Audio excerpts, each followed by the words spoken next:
Muy bien, en esta oportunidad vamos al capítulo número 6 del marco conceptual para la información financiera, el cual está relacionado con la medición de las partidas. Ya vimos en el capítulo anterior en qué momento debe hacer su reconocimiento y en qué momento su baja.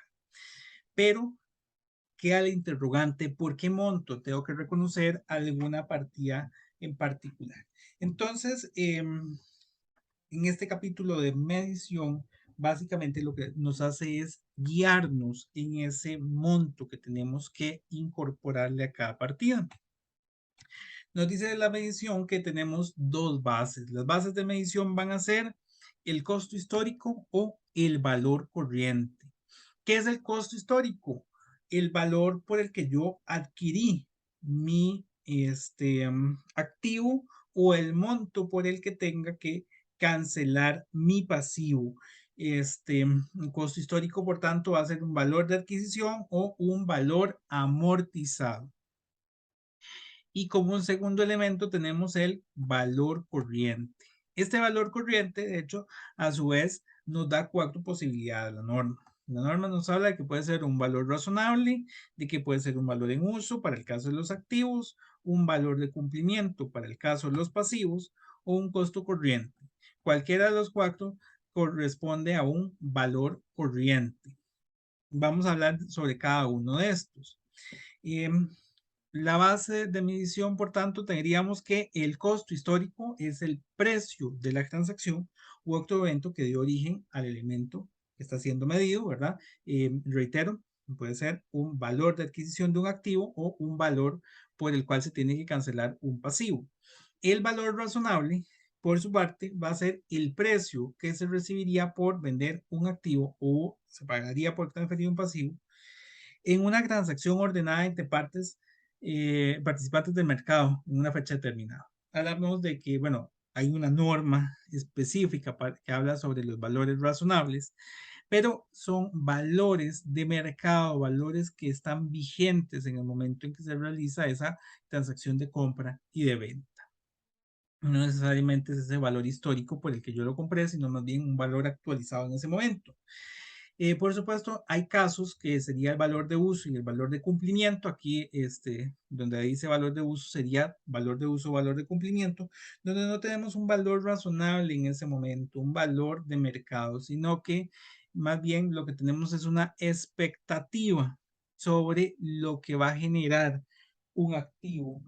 Eh, Sería, por ejemplo, eh, el beneficio económico que yo espero obtener de una máquina. Entonces, el valor en uso va a ser ese valor futuro que va a generar la máquina hoy. Vamos a descontar ese flujo futuro que yo esperaría de la máquina. Nos habla que refleja las expectativas actuales de una entidad específica sobre el importe, el calendario y la incertidumbre de los flujos de efectivo futuros. Entonces, si yo tengo la máquina, esperaré que en el futuro genere cierta cantidad de dinero, o bueno, producto de su uso. Y si yo lo descuento a hoy veo cuánto es lo que equivale a esos flujos futuros, ese sería mi valor en uso. Eso para el caso de un activo, pero si es para el caso de un pasivo, si yo tomo los flujos que tengo que cancelar en el futuro y los traigo a valor presente, hoy tendría un valor de cumplimiento. Va a ser exactamente lo mismo. Y finalmente tendríamos el costo corriente. Cuando yo no tengo ese valor de mercado ni esos flujos futuros, hablaríamos de un costo corriente que refleja la cantidad actual que sería pagado para adquirir un activo o equivalente o recibido para asumir un pasivo equivalente, que sería entonces la última posibilidad de costo corriente. Todos estos van a tener unos criterios de medición, como ya hemos visto en otras oportunidades, relacionados a la relevancia, a la presentación fiel y al costo-beneficio.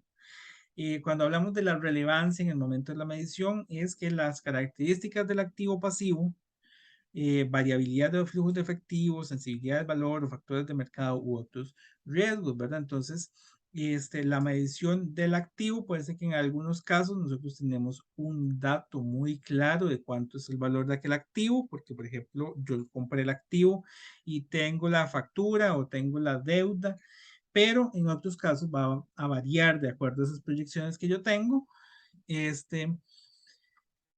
Y por supuesto también tendríamos la contribución a los flujos futuros de fondos.